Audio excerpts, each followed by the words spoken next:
Salut à tous, c'est BizBiz. Alors aujourd'hui l'épisode 1027 du Zap Image. On commence aujourd'hui avec la Coupe du Roi en Espagne et deux énormes surprises hier. On commence avec l'équipe du Barça qui se déplaçait du côté de l'Athletic Bilbao et défaite du FC Barcelone 1-0, un but inscrit à la 93e minute de jeu. Donc le Barça n'a pas eu le temps de réagir et le Barça est éliminé dès l'écart de finale. N'oubliez pas que Bilbao a déjà gagné contre le Barça cette année en Liga. C'était le 16 août dernier, c'était en tout début de championnat. Ils avaient gagné aussi 1-0. Donc ils ont beaucoup de mal les Barcelonais du côté de Bilbao. Donc le Barça déjà éliminé de la Coupe du Roi. N'oubliez pas que l'année dernière, le Barça était allé jusqu'en finale. Bon, finale perdue contre Valence. Et pour finir sur cette rencontre, regardez la difficulté de Gérard Piqué pour arrêter Inaki Williams qui venait de le déposer. C'est vrai que le défenseur espagnol hier a eu beaucoup de mal contre Inaki Williams, la jeune pépite espagnole qui a marqué le but de la rencontre. Ensuite, on va parler de l'autre énorme surprise en Coupe du Roi, c'est l'élimination du Real Madrid contre la Real Sociedad, vu que le Real Madrid s'est incliné 4-3 à domicile. Donc le Real a été éliminé de la Coupe du Roi dès les quarts de finale, comme l'équipe du FC Barcelone. Donc deux énormes surprises. Donc la Real Sociedad, dans cette rencontre, a réalisé 5 tirs cadrés, 4 buts. Donc efficacité pratiquement au maximum, alors que le Real Madrid, 10 tirs cadrés, seulement 3 buts. Voilà, c'est ce qui a pêché pour les joueurs du Real Madrid. Ils étaient quand même menés 4-1, ils sont revenus à 4-3, mais ils n'ont pas réussi à revenir sur cette équipe de la Real Sociedad qui se qualifie pour les demi-finales. Ensuite, on va parler du gardien français Alphonse Areola qui était titulaire hier pour ce match de Coupe du Roi. Et soirée cauchemar pour le gardien français, parce que voilà, sur 5 tirs cadrés, il a quand même encaissé 4 buts. Bon, après, il n'y a pas que lui qui est fautif, il y a aussi la défense du Real Madrid qui était beaucoup trop fébrile hier soir. Donc on continue avec cette défense du Real Madrid. Donc depuis quelques temps, je vous dis que c'est l'une des meilleures d'Europe actuellement. Ils encaissent très peu de buts, mais hier ils ont complètement lâché l'affaire vu qu'ils ont pris quand même 4 buts en un match. Le Real Madrid a encaissé autant de buts hier soir que sur les 11 derniers matchs, toutes compétitions confondues. Voilà pour vous dire qu'hier il y a eu beaucoup de mal en défense côté Real Madrid. Ensuite, c'est la première fois que le Real Madrid encaisse 4 buts en match officiel, toutes compétitions confondues, sous les ordres de Zinedine Zidane. Donc Zidane, ça fait pas mal de temps quand même qu'il entraîne l'équipe du Real Madrid et c'est la première fois que depuis qu'il est entraîneur du Real Madrid qu'il encaisse 4 buts dans une rencontre. Ensuite, on va parler de Gareth Bale, actuellement blessé. C'est pour ça hier qu'il n'était pas sur la feuille de match, mais il est venu quand même encourager ses collègues, ce qui est plutôt logique vu que son club joue à domicile. Mais il a quand même manqué de respect à ses coéquipiers du Real Madrid. Pourquoi? Donc alors que son équipe luttait pour revenir au score, Gareth Bale a quitté le Santiago Bernabéu à la 82e minute alors que le score était de 4-1 pour la Real Sociedad. Bon, après ils ont inscrit 2 buts. Le Real Madrid, 4-1. Voilà, il a tout simplement quitté le stade du Santiago Bernabéu. Il a préféré rentrer chez lui que regarder la fin du match. Ensuite, une déclaration de Zidane sur cette élimination dès les quarts de finale de la Coupe du Roi. C'est le foot. Des fois les choses ne se passent pas comme nous le voudrions.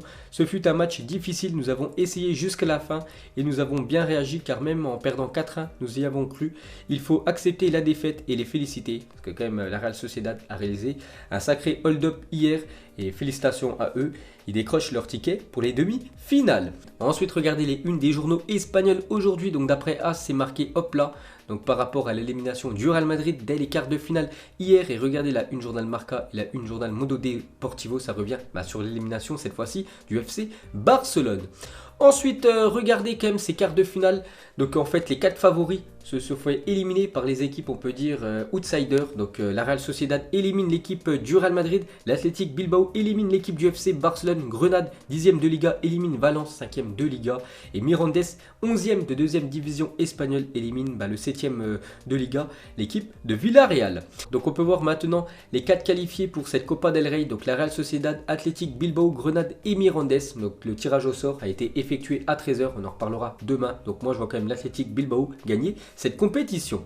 Ensuite, pour la première fois depuis 17 ans, les demi-finales de la Coupe du Roi vont se dérouler sans le Real Madrid, sans le FC Barcelone et sans l'Atlético Madrid. Donc l'Atlético Madrid, eux, sont fait éliminer dès les huitièmes de finale. Donc c'est la première fois depuis 17 ans qu'aucun des 3 grosses écuries espagnoles ne jouera la demi-finale de la Coupe du Roi. Ensuite, on peut voir que le futur maillot du Paris Saint-Germain a fuité. Donc Footy Airline révèle le maillot de domicile du Paris Saint-Germain pour la saison 2020-2021. Un maillot spécial pour les 50 ans du club. Donc normalement, ça devrait être ça, le futur maillot du Paris Saint-Germain, le maillot domicile pour la prochaine saison. Ensuite, on peut voir que cette fois-ci, c'est le maillot du Nigeria qui a été dévoilé par la marque américaine Nike. Donc voilà le maillot du Nigeria pour cette année 2020. 2020, encore un très beau maillot, parce que le Nigeria, souvent ils ont des très beaux maillots, hein, donc cette année ça sera celui-là. N'oubliez pas qu'en 2018, ils avaient aussi un très beau maillot lors de la Coupe du Monde. Ensuite, regardez le programme du week-end avec des énormes affiches, surtout en Allemagne, le Bayern Munich contre l'équipe du RB Leipzig, donc encore deux équipes qualifiées en Ligue des Champions, et surtout deux équipes qui sont à la lutte pour remporter cette Bundesliga, et aussi Leverkusen contre Dortmund. Il y a aussi un beau Paris Saint-Germain-Lyon dimanche soir, et l'Inter Milan contre l'AC Milan, le derby de Milan. Ensuite, on revient sur ce match Paris Saint-Germain-Lyon dimanche, et Thomas Tuchel a fait une déclaration sur Neymar. J'espère que Neymar pourra jouer dimanche. Il est dans une forme exceptionnelle, mais on décidera plus tard. Il doit gérer sa douleur, parce que vous savez que Neymar a été forfait cette semaine lors du match contre Nantes. Donc on ne sait pas s'il sera là ou pas, Neymar. Mais bon, il ne faut prendre aucun risque. N'oubliez pas que dans moins de 15 jours, il y a le Paris Saint-Germain qui se déplace du côté de Dortmund. Donc bien sûr, priorité à la Ligue des Champions. Et pour finir avec Neymar, donc vous savez qu'avant-hier, il a fêté ses 28 ans. Neymar, et dans son discours d'anniversaire, Neymar aurait selon l'équipe tenu ses propos: pour la première fois, je me sens pleinement heureux à Paris. Je vais tout faire avec mes partenaires pour tout gagner cette année. Donc avec l'équipe du PSG, tout remporter avec le Paris Saint-Germain. Donc la Ligue 1, les coupes nationales, mais surtout la Ligue des Champions, et avec le Brésil, la Copa América. Ensuite, voici la liste des 10 joueurs n'ayant pas perdu un match en Anfield depuis leur signature à Liverpool. Donc je vais pas tout citer les joueurs, mais le plus ancien reste quand même Sadio Mané, qui est arrivé au club de Liverpool en 2016. On est quand même en 2020, et depuis 4 ans, Sadio Mané en première ligue en Anfield, il n'a jamais perdu un match. Ensuite, en 1992, le président de l'Atlético Madrid décide de fermer l'académie car elle coûte trop cher. Un jeune espoir nommé Raúl, fan de l'Atlético, rebondit finalement chez le club ennemi, au Real Madrid, le voisin, où il devient une légende du club avec 741 matchs et 323 buts. Donc mauvaise gestion de l'équipe de l'Atlético Madrid. Ensuite, on va parler d'un entraîneur portugais. Il s'agit de Ruben Amorim. À mon avis, personne ne connaît, mais c'est l'entraîneur de Braga. Donc il a pris l'équipe il y a quasiment 2 mois, et depuis son arrivée, avant c'était en difficulté Braga, donc ils ont changé d'entraîneur, et depuis son arrivée, donc il a complètement changé la donne de l'équipe. Les 7 derniers matchs, 7 victoires, 17 buts marqués, 5 buts encaissés. Il a quand même gagné la Coupe de la Ligue contre Porto il y a quelques jours, et avec l'arrivée de l'entraîneur portugais, Braga passe de la 10e position à la 3e position du championnat portugais. Ensuite, une déclaration de Cristiano Ronaldo, une 6e finale de Ligue des Champions, parce qu'on a quand même disputé 5 Cristiano Ronaldo. Les 5 qu'il a disputés, à chaque fois ça a été des victoires pour CR7 en finale de Ligue des Champions. Donc pourquoi pas une 6e cette année, c'est possible. Jouer pour la Juventus me donne la chance de gagner à nouveau. Nous savons que c'est une compétition difficile, mais je pense que c'est possible parce que nous avons une bonne équipe. Donc voilà l'objectif de Cristiano Ronaldo, une victoire cette année en Ligue des Champions. Et pourquoi pas aussi conserver son trophée de l'Euro qu'il a remporté il y a 4 ans avec le Portugal. Ensuite, à chaque fois que Cristiano Ronaldo a remporté la Ligue des Champions, il était accompagné d'un Gallois. Donc en 2008, lorsqu'il a remporté sa première Ligue des Champions avec son équipe de Manchester United, il y avait Ryan Giggs dans l'effectif. Donc en 2014, 2016, 2017, 2018, il y avait Gareth Bale du côté du Real Madrid. Et cette année, il y a quand même Aaron Ramsey, un Gallois qui évolue du côté de la Juventus. Donc on verra ce que ça va donner dans quelques mois. Ensuite, on va parler d'un ancien coéquipier de Cristiano Ronaldo. Donc c'est Karim Benzema, est à 2 passes décisives de devenir le meilleur passeur de l'histoire du Real Madrid devant Cristiano Ronaldo. Parce qu'actuellement, pas le meilleur buteur, on sait que c'est Cristiano Ronaldo de l'histoire du Real Madrid. Mais le meilleur passeur, c'est aussi Cristiano Ronaldo. Donc il a une passe D de plus que Karim Benzema. Donc Benzema joue actuellement au Real Madrid, donc il va certainement battre ce record très prochainement. Donc il faut tout juste 2 passes décisives à Benzema pour qu'il devienne le meilleur passeur de l'histoire du Real Madrid en Liga. Par l'occasion, il dépassera Cristiano Ronaldo, donc sans Liga. Voilà cette stat. Donc si Benzema réalise 2 passes D ce week-end, donc il deviendra le meilleur passeur de l'histoire du Real Madrid.